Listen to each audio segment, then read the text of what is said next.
Yang sulit itu adalah bagaimana kita selalu sadar bahwa aku itu tidak seperti teman-temanku. Itu yang harus disadari, dan kamu tidak menyalahkan di mana kamu tempat bekerja. Ketika kita lulus kuliah, kita akan memiliki kesiapan yang lebih matang dibanding teman-teman kita yang sekedar kuliah aja. Halo teman-teman, Assalamualaikum warahmatullahi wabarakatuh. Kembali lagi bersama saya di Pak Dewan Channel. Kali ini saya bersama Pak Dewan akan kembali berbincang-bincang, ngobrolin tentang dunia bisnis dan kehidupan. Nah, pada kesempatan kali ini kita mau membahas tentang bagaimana dinamika atau apa yang harus dipersiapkan ketika seseorang memilih untuk kuliah sambil bekerja. Nah, jadi untuk teman-teman di luar sana kan pasti adalah yang kepikiran ketika kuliah nanti mungkin sambil kerja apa, kerja itu. Tapi perlu diperhatikan teman-teman bahwa kuliah sambil kerja itu tidak sesederhana itu. Banyak dinamika, banyak itu yang perlu dipersiapkan. Jadi langsung aja Pak Dewan, kita ke pertanyaan pertama. Menurut Pak Dewan, orang yang kuliah sambil kerja itu seperti apa? Mengingat Pak Dewan sendiri kan dulu pernah cerita ketika kuliah sambil bawa-bawa sapu gitu-gitu. Jadi orang kuliah sambil bekerja itu menurut saya begini. Karena apa? Mereka mesti akan lebih dewasa. Di saat temannya dolan atau nonton TV kalau zaman dulu ya, mereka sudah harus mikir mau kemana, kulaan apa, harus nato barang, sehingga mereka akan jauh lebih dewasa. Memang mereka harus selalu siap bahwa mereka itu banyak kelemahannya. Sebetulnya bukan kelemahannya, tapi banyak mereka tidak bisa seperti teman-temannya. Mungkin temennya pulang kuliah nongkrong dulu di parkiran, lihat-lihat teman-temannya yang cantik-cantik. Ini nggak bisa langsung gitu, pergi ke toko cari orderan atau mengerjakan pekerjaan yang lain ya. Sehingga orang yang kuliah sambil bekerja itu siap toto-toto hati diseneni. Jadi benar-benar orang kuliah sambil kerja itu istilahnya sesuatu yang istimewa gitu ya Pak? Wah, sangat istimewa. Dalam sebuah hadis dikatakan loh, bahwa rezeki yang terbaik itu yang dihasilkan dari keringatnya sendiri. Loh, dia masih kuliah minta orang tuanya bisa, tapi dia mau bekerja. Jelas orang bekerja itu nggak enak kok. Enak sekali dua kali, lama-lama ya kadang-kadang nggak enak. Nah, itu harus selalu menyiapkan di hatinya bahwa aku rapodo kowe. Nah, itu harus selalu ditanamkan sehingga kita tidak mudah marah. Karena apa? Ya lainnya bisa ngobrol-ngobrol, kita mah kelingan dagangan. Lainnya duduk santai, kita selak ke susu mau pulang, mau cari orderan, mau mengerjakan pekerjaan yang lain. Tapi saya yakin mereka lebih dewasa. Itu menurut pengalamanku loh. Terus kalau mungkin dari Bapak sendiri ketika sekarang kan sudah punya usaha, di tempat usaha Bapak itu ada anak-anak yang kuliah sambil bekerja, pandangan Pak Dewan gimana? Ya karena memang sudah diniati ya bongkok. Karena apa? Mereka kita mau minta ini dikerjakan, baru TS, waduh, tapi ya ini padahal harus dikerjakan. Nah, makanya dalam hati kita memang harus disiapkan bahwa mereka tidak bisa seperti mereka yang memang bekerja. Mungkin tidak bisa dipasrai yang pekerjaan yang pokok sekali. Karena apa? Mereka akan berbenturan. Mungkin banyak tugas, mungkin kuliahnya sore, padahal ya mungkin awak era pena, mungkin atau ada gimana atau. Tetapi mereka yang sudah niat bekerja, mereka sudah menata sebetulnya, dan mereka harus menyadari, oh ya aku nanti waktu seperti mereka orang yang setiap hari bekerja. Mungkin mereka nanti kalau sudah selesai harusnya lebih hebat lagi. Karena apa? Mereka sudah tidak terganggu oleh kuliah. Terganggu oleh kuliah. Nah, terus kemudian kira-kira dari betapa dinamisnya dunia ketika seseorang memilih untuk kuliah dan bekerja, itu kira-kira apa saja yang perlu untuk dipersiapkan berarti itu Pak? Ya sebetulnya yang perlu disiapkan di hatinya mereka yang bekerja maupun di hatinya mereka yang menerima pekerjaan anak-anak kuliah. Dulu pernah ada sebuah cerita itu begini. ada cerita di dalam sebuah rumah pengusaha itu pembantunya sering keluar masuk. Terus dia berpikir, wah, iya yo, kalau dia cari pembantu yang sambil sekolah, mesti betah 3 tahun waktu itu sekolahnya di SMK ya. Tetapi ya itu ya sering sakit hati. Pagi-pagi dia malah siap-siap mau sekolah padahal sini banyak pekerjaan. Tetapi kalau mereka sudah saling menyadari, ya ini bisa berjalan. Nah kadang-kadang memang mereka yang sudah selesai kuliah itu lali. Mereka sudah lupa perannya mereka di saat kita ikut bersama-sama itu, yang saya amati banyak yang lupa. Karena merasa di saat mereka bekerja sambil kuliah itu merasa dimarahi. Padahal bukan, ya kita manusiawi ya, kita ini arep ngongkon ora iso, pas dhek iso kene ora ngongkon. Nah itu kadang-kadang memang sulit ya, tapi kalau sudah diniati ya tetap ada titik samanya, tapi harus saling menyadari.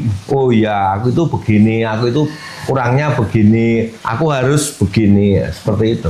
Berarti istilahnya apa yang harus dipersiapkan? Yang pertama dan mungkin yang paling utama adalah tentang kesiapan kita, baik bagi yang pekerja atau yang menerima kerja itu dalam memahami apa ya, adanya dua dunia dalam satu badan gitu ya Pak. Ya, tapi yang harus selalu menyiapkan itu harus yang kuliah harus selalu menghilangkan apa yang dia senangi.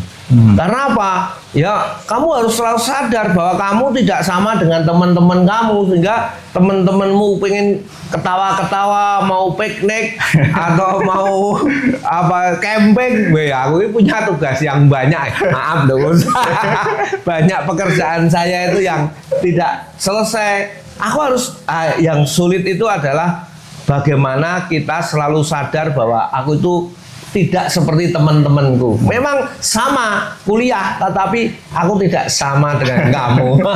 Sehingga kegiatannya ya tidak bisa sama karena ya memang tidak sama. Walaupun kamu sering mengaku aku mahasiswa, tapi kamu itu mahasiswa yang bekerja.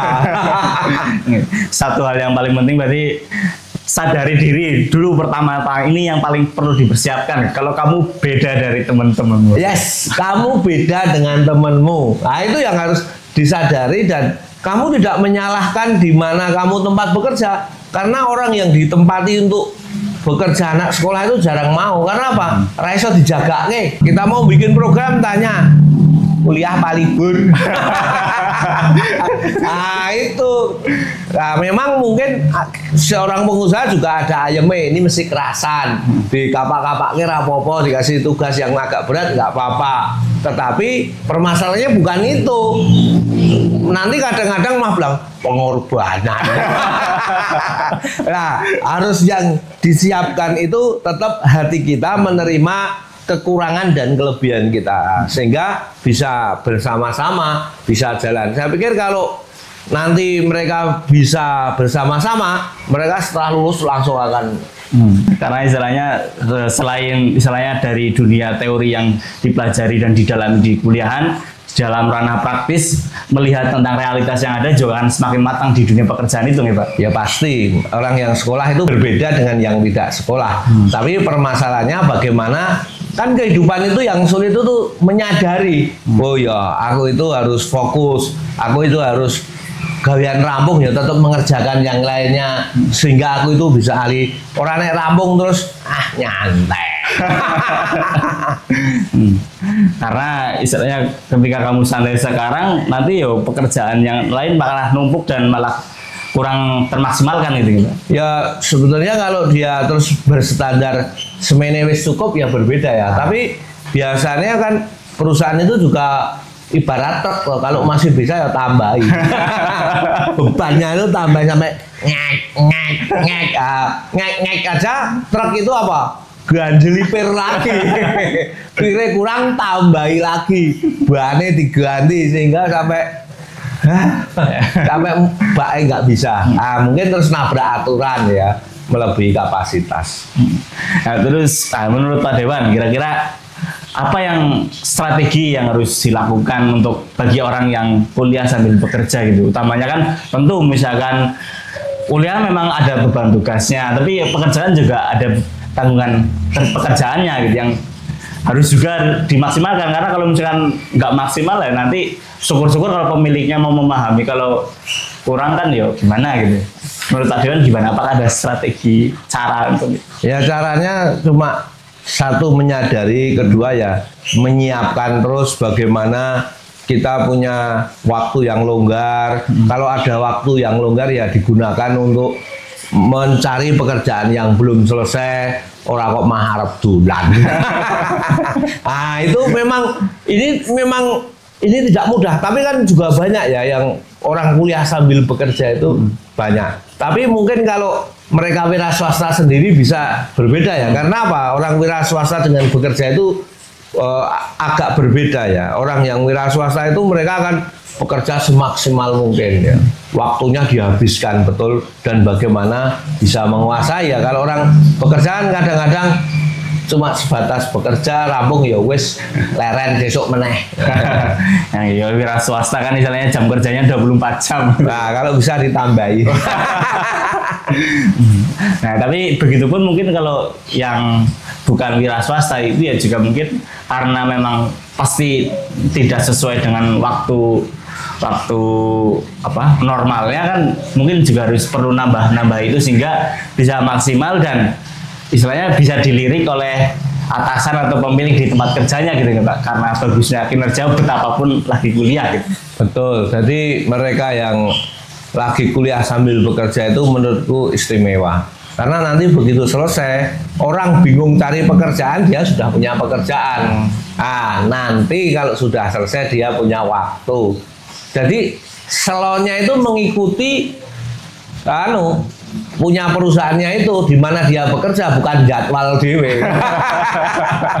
Jadwalnya itu nggak punya.